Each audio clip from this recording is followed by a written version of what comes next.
Halo, selamat datang kembali dengan saya Vicky. Untuk kali ini saya ingin ngobrolin tentang root cause analysis. Nah, kalau bagi teman-teman semua yang kerja di lingkungan quality, seharusnya cukup familiar dengan istilah root cause analysis ini. Terutama ketika ada komplain, pasti dilakukan root cause analysis seperti ini. Tapi apakah hanya dilakukan pada saat ada komplain? Jawabannya enggak. Root cause analysis bisa dilakukan dalam semua level, dalam semua permasalahan.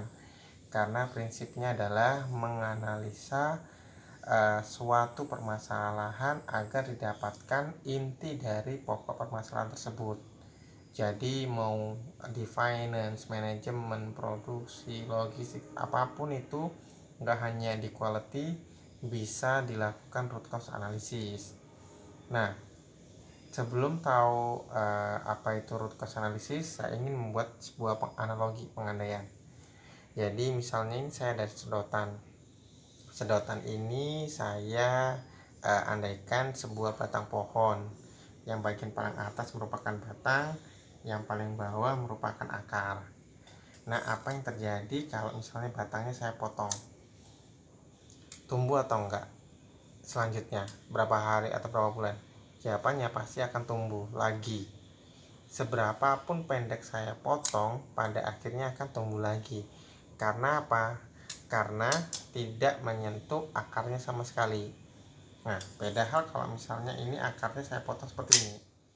Meskipun dalam satu kali potong bagian akarnya saya cabut, tumbuh lagi atau enggak jawabannya? Jawabannya pasti enggak tumbuh lagi, karena bagian utamanya dalam tumbuhan, bagian akar itu sudah saya hilangkan, jadinya enggak akan tumbuh lagi. Nah, itu sama halnya dengan root cause analysis tersebut. Root cause analysis merupakan sebuah analisa yang dilakukan untuk melakukan atau mencari akar dari suatu permasalahan, untuk mencari inti pokok dari permasalahan tersebut agar dapat dicegah permasalahan yang sama muncul di kemudian hari. Nah, itu adalah inti dari root cause analysis. Nah, pertanyaan selanjutnya, kalau udah tahu root cause analysis itu apa, bagaimana metodenya? Sebenarnya kalau dalam metode root cause analysis ada dua, kalau yang menurut saya yang umum saya lakukan dan yang saya ketahui. Satu merupakan metode root cause analysisnya itu pakai 5 W, lebih tepatnya itu kayak 5 whys. Nah, kenapa sampai 5 kali. Jadi gini, kalau misalnya ada suatu, saya analogi, ada suatu di meja ada gelas. Nah, tanpa sadar gelas itu tersenggol, akhirnya tumpah. Nah, tujuan kita menyelesaikan kenapa sih gelas itu bisa tumpah. Nah, pertanyaan pertama, kenapa gelas tersebut bisa tumpah? Kalau pakai menggunakan metode 5 W's tadi, why-nya ada 5, kenapa? Harus dijawab, kenapa gelas itu bisa tumpah? Oh, jawabannya apa? Jawabannya karena tersenggol. Lanjutkan, kenapa bisa tersenggol? Oh, karena lokasinya terlalu tinggi mejanya. Analisa kedua, lanjutkan lagi, loh, kenapa bisa tinggi? Kenapa bisa tinggi? Dijawab, karena desainnya dari awal ya memang terlalu tinggi. Tanya lagi, kenapa masih ada kemungkinan enggak? Kalau menurut saya tadi enggak, kalau misalnya itu udah berhenti di 3. Berarti yang jadi akar permasalahan bukan karena posisi gelasnya yang ada di meja, tapi karena desain dari meja tersebut yang terlalu tinggi, maka menyebabkan gelas itu atau benda apapun itu ditaruh di meja pasti akan mudah tersenggol. Itu merupakan metode yang dilakukan untuk mencari akar masalah. Apakah 5 why tadi itu harus dilakukan sampai 5? Jawabannya enggak. Tergantung dari kita melakukan analisanya. Jadi misalnya sekali atau 2 kali dan kita ngerasa udah nggak ada jawaban lagi, ya sudah cukup berhenti. Tapi kalau masih bisa, coba gali lagi terus kenapa-kenapanya sampai 5 kali, baru biasanya kita menemukan inti dari pokok permasalahan tersebut. Nah, itu satu metode yang umum banget saya gunain dalam menganalisa sebuah komplain. Satu. Metode pertama tadi 5W. Metode yang kedua apa? Metode yang kedua adalah diagram fishbone atau diagram Ishikawa.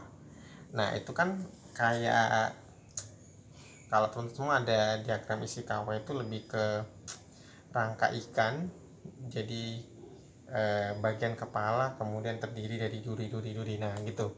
Tapi kalau diagram Ishikawa itu sebenarnya gampangnya itu ada 4M plus 1E. Jadi ada 5. Itu lebih menganalisa potensi resiko yang mungkin muncul. Nah, 4M 1W itu 4M 1E itu apa aja? 4M, M man atau orang, man mesin, mesin, kemudian man mesin, material atau bahan, M lagi man material mesin, kemudian apa ya, bentar coba saya cek dulu. Pokoknya 1E nya itu environment. Jadi 4M 1E. Bentar saya cek dulu, lupa ini. Jadi bentar,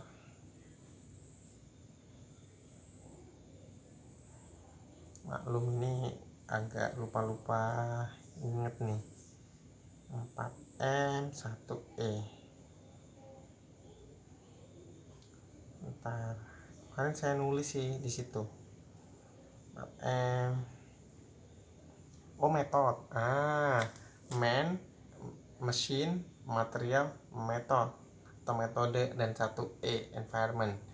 Nah, jadi ingat-ingat kalau metode diagram Ishikawa itu ada 4M 1E.